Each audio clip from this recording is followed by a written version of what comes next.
America के पूर्व राष्ट्रपति बिल क्लिंटन जब भारत आए थे तो ताजमहल को देखने के बाद उन्होंने कहा था, आज मुझे एहसास हुआ इस दुनिया में दो ही तरह के लोग हैं, एक वो जिन्होंने ताज देखा है, दूसरे वो जिन्होंने ताज नहीं देखा। होंगी इस दुनिया में एक से बढ़कर एक खूबसूरत इमारतें, लेकिन ताज जैसी कोई नहीं, क्योंकि इसकी बुनियाद में एक बादशाह ने अपना दिल रखा है। आज इस वीडियो को आखिर तक ज़रूर देखना।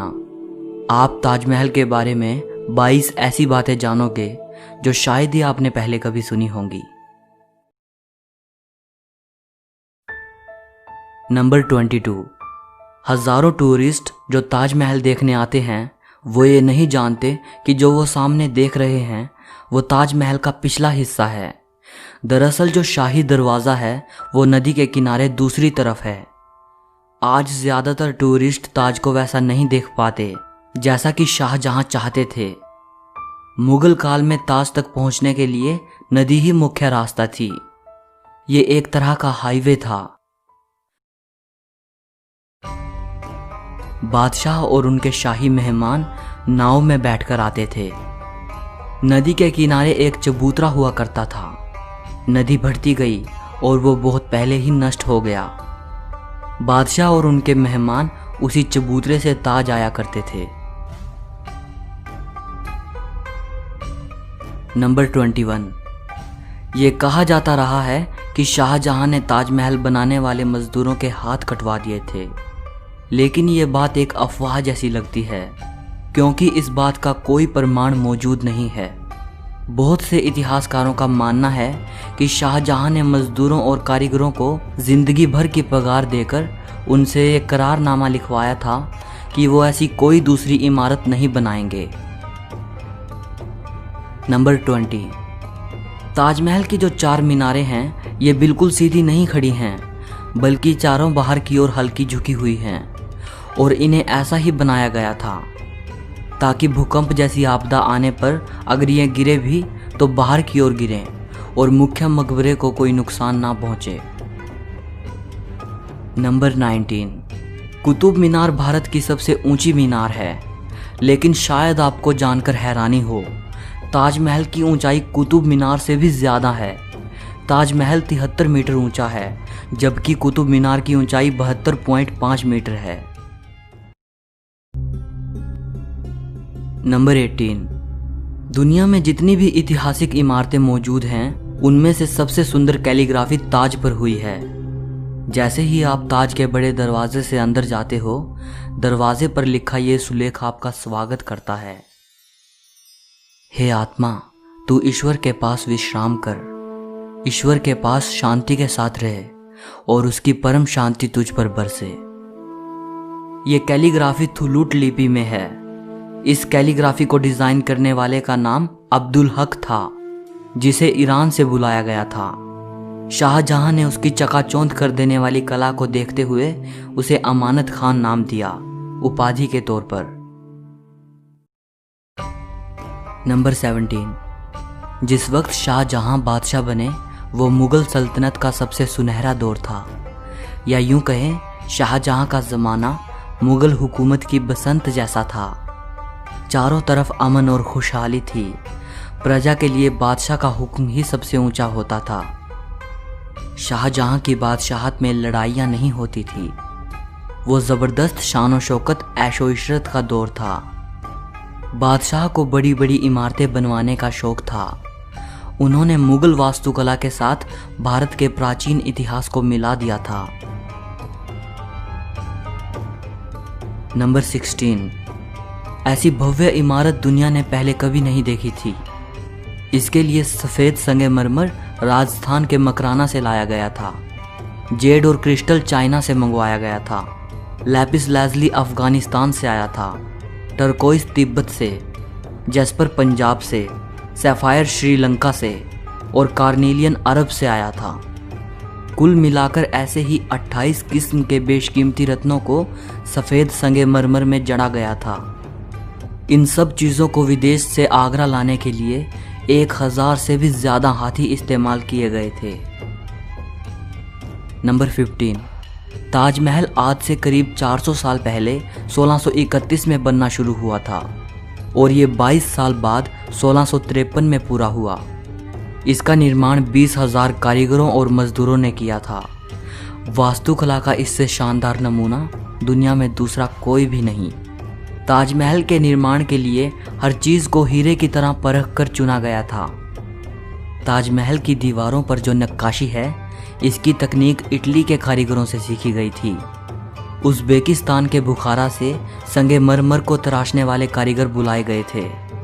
ईरान से संगमरमर पर कैलीग्राफी करने वाले कारीगर आए थे और पत्थर को तराशने के लिए बलूचिस्तान के कारीगरों को बुलाया गया था।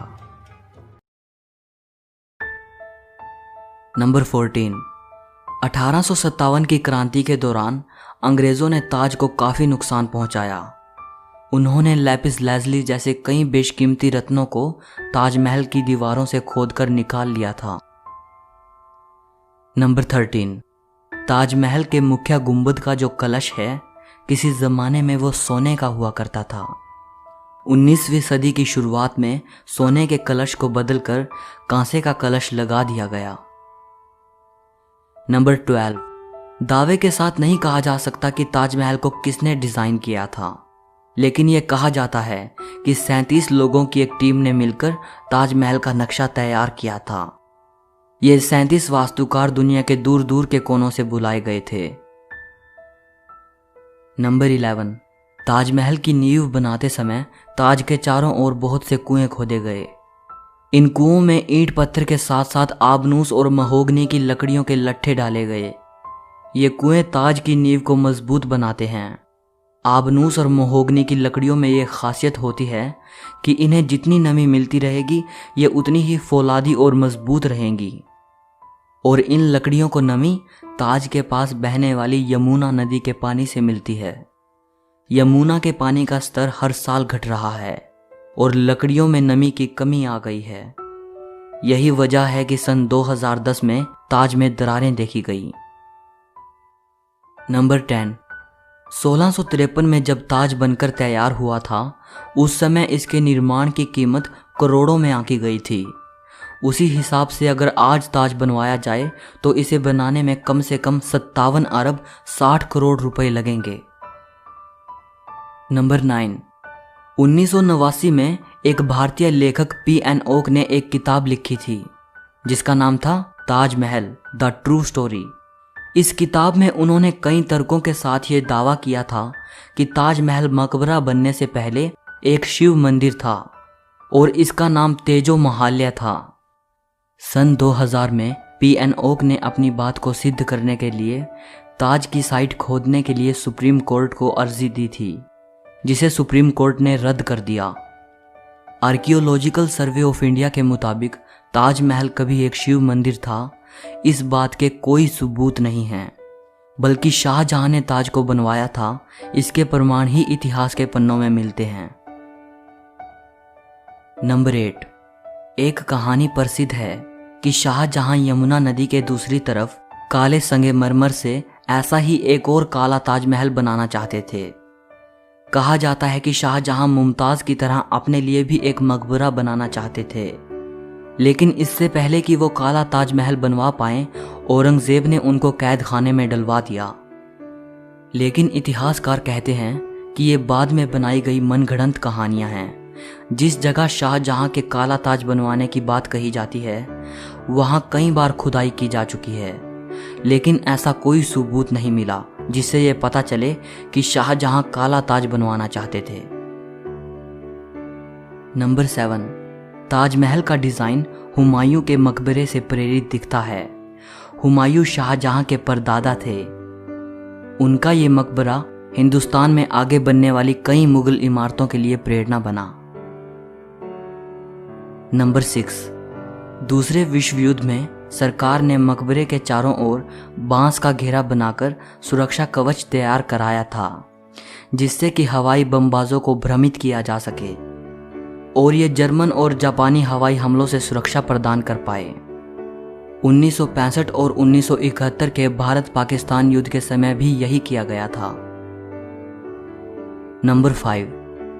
कई देशों में ताजमहल की नकल पर बनी इमारतें मौजूद हैं, जैसे चीन, बांग्लादेश और कोलंबिया में। और ऐसी एक इमारत भारत में भी मौजूद है, बीबी का मकबरा। ये इमारत महाराष्ट्र के औरंगाबाद में है।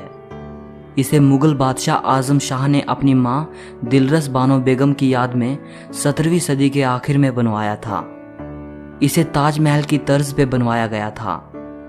इस मकबरे का गुंबद ताजमहल के गुंबद से छोटा है और इसका सिर्फ गुंबद ही संगमरमर का है, बाकी निर्माण प्लास्टर से किया गया है। नंबर 4, ताजमहल की सबसे ज्यादा लोकप्रियता इसके निर्माण से जुड़ी अद्भुत प्रेम कहानी की वजह से है। बादशाह शाहजहां ने अपनी बेगम मुमताज महल की याद में इस इमारत को बनवाया था।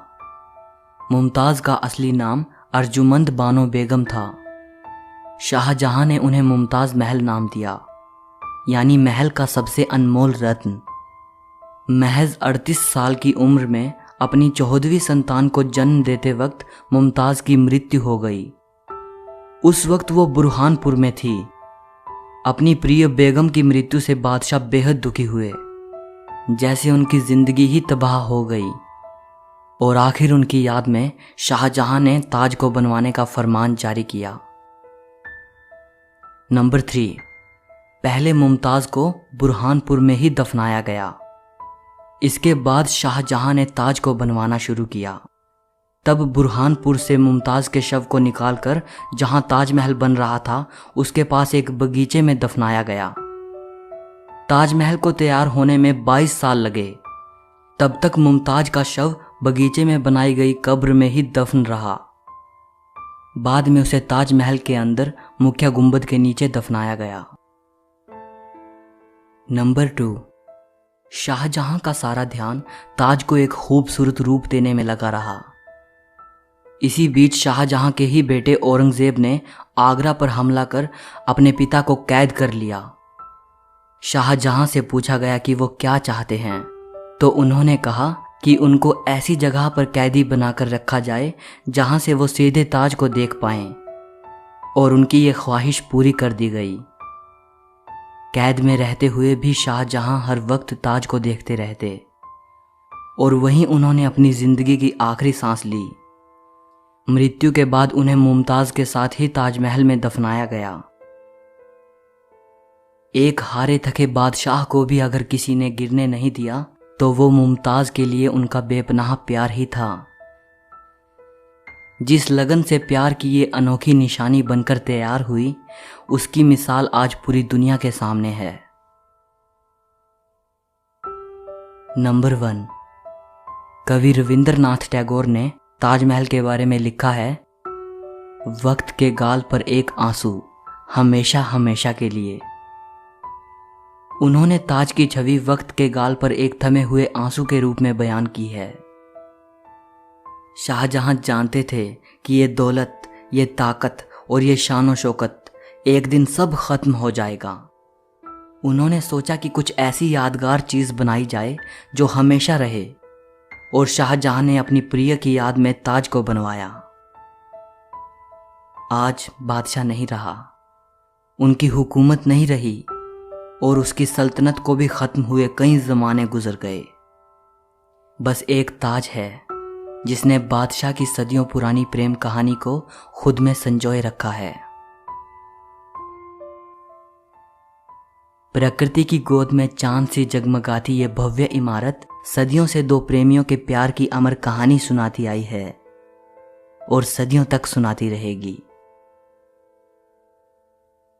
सो इस वीडियो के लिए इतना ही। अगर आपको ये वीडियो पसंद आई हो तो लाइक और शेयर ज़रूर करना।